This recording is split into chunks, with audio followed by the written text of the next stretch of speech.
పల్నాడు జిల్లాలో జరిగిన ఎన్నికల హింసపై సిట్ అధికారులు దర్యాప్తు ముమ్మరం చేశారు. అడిషనల్ ఎస్పీ సౌమ్యలత ఆధ్వర్యంలో సిట్ బృందం పల్నాడులో పర్యటిస్తోంది. నర్సరావుపేట, మాచర్ల, రెంటచింతల పోలీస్ స్టేషన్లో దాడులపై విచారించిన సిట్ అధికారులు రెంటచింతల, తుమురుకోట, పాల్వాయి గేటు, రెంటాల, జెట్టిపాలెంలో జరిగిన హింసపై వివరాలు సేకరించారు. ఇవాళ మరికొన్ని ప్రాంతాల్లో సిట్ అధికారులు పర్యటించనున్నారు. ఈ అంశంపై మరిన్ని అప్డేట్స్ మా కరెస్పాండెంట్ అశోక్ అడిగి తెలుసుకుందాం. అశోక్, మరికొన్ని ప్రాంతాల్లో అధికారులు పర్యటించినట్టుగా తెలుస్తోంది. సో ఒక నిర్ధారణకి వచ్చే అవకాశాలు ఎప్పట్లోగా కనిపిస్తున్నాయి. చాలామంది పాత్రదారులు అయితే ముందు కనబడుతున్నారు. సూత్రధారుల పని కూడా పట్టాల్సిన అవసరం ఉందనేది సర్వత్రా వినపడుతోంది. ఏం చెప్తారు? ఖచ్చితంగా సూత్రధారులు ఎవరైతే ఈ హింసాత్మకమైన ఘటనలో ఉన్నారో, ఈ ఎన్నికల అనంతరం తెలుగుదేశం పార్టీ అలానే ఎన్నికల రోజు తెలుగుదేశం నాయకులు ఒక పథకం ప్రకారం వైఎస్ఆర్ కాంగ్రెస్ పార్టీ నాయకులపైన అలానే వైఎస్ఆర్ కాంగ్రెస్ పార్టీకి ఓటు ఎవరైతే వేశారో వాళ్లపైన విచక్షణారహితంగా దాడులు నిర్వహించారు. ఒక విధ్వంస కాండకు పాల్పడ్డారు. దీనిపైన పూర్తి స్థాయిలో సిట్ అధికారులు దర్యాప్తు చేస్తున్నారు.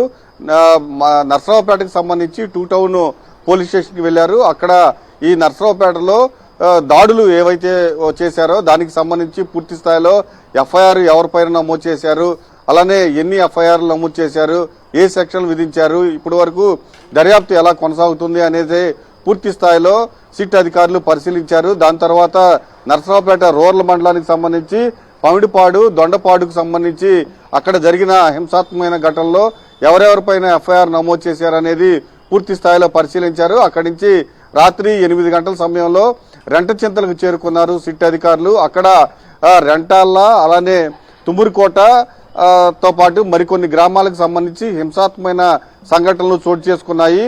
పూర్తి స్థాయిలో అక్కడ నమోదైన ఎఫ్ఐఆర్లు ఎలా ఉన్నాయి, సెక్షన్స్ ఎలా ఉన్నాయి అని పైన కూడా పూర్తి స్థాయిలో పరిశీలించడం జరిగింది.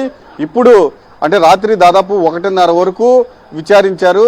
ఇప్పుడు కారంపూడి స్టేషన్లో సిట్ అధికారులు విచారిస్తున్నారు. అయితే కారంపూడి సిఐ మొదటి నుంచి వివాదాస్పదంగానే ఉన్నారు. నారాయణ స్వామి, ఆయన పైన అనేకమైన ఆరోపణలు ఉన్నాయి. ఘటన జరిగిన తర్వాత కూడా వైఎస్ఆర్ కాంగ్రెస్ పార్టీ కార్యకర్తలపై అశోక్, తమకు కావలసిన అధికారులని నియమించుకున్నది వాళ్లే, ప్రస్తుతం వాళ్ళ మీద చర్యలు తీసుకుంటే గనక మళ్ళీ ఆక్షేపిస్తున్నది వాళ్లే. ఏ రకంగా చూడాలి? సో సిట్ ఇంకా యాక్షన్ ప్రారంభించలేదని ఒకంత గొడవ చేశారు. ప్రస్తుతం యాక్షన్ చేస్తున్నప్పటికీ సిట్ తీసుకుంటున్న యాక్షన్ని కూడా వీళ్ళు వ్యతిరేకించే లేకపోతే కమెంట్ చేసే అవకాశాలు కూడా మన ముందే కనిపిస్తున్నాయి. సో మొత్తానికి ఏ ప్రాంతాల్లో సిట్ ఇవాళ పర్యటించబోతోంది, ఎప్పటికల్లా నివేదిక ఇస్తుంది, క్లుప్తంగా చెప్పండి.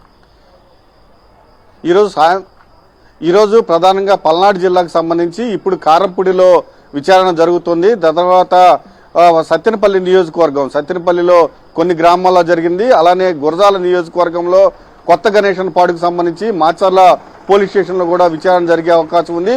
పూర్తి స్థాయిలో వీళ్ళంతా ఎన్నికల ముందు అపాయింట్ అయిన అధికారులు. కారంపూడి సిఐ అయితే ఎన్నికలు మరొక 48 గంటలు ఎన్నికలు ఉన్ననంగా అక్కడ కొత్తగా వచ్చారు. పూర్తి స్థాయిలో కారంపూడి సిఐ పైన అనేక ఆరోపణలు ఎదురవుతున్నాయి. పూర్తి స్థాయిలో అక్కడ జరిగిన పరిణామాలు పైన పూర్తి స్థాయిలో విచారణ సిట్ అధికారులు చేస్తున్నట్లు మనకు తెలుస్తోంది. ఈ రోజు కూడా పల్నాడు జిల్లాలో సత్తెనపల్లి అలానే గురజాల నియోజకవర్గాల్లో సిట్ అధికారులు విచారణ చేయనున్నారు. హరి, ఓకే.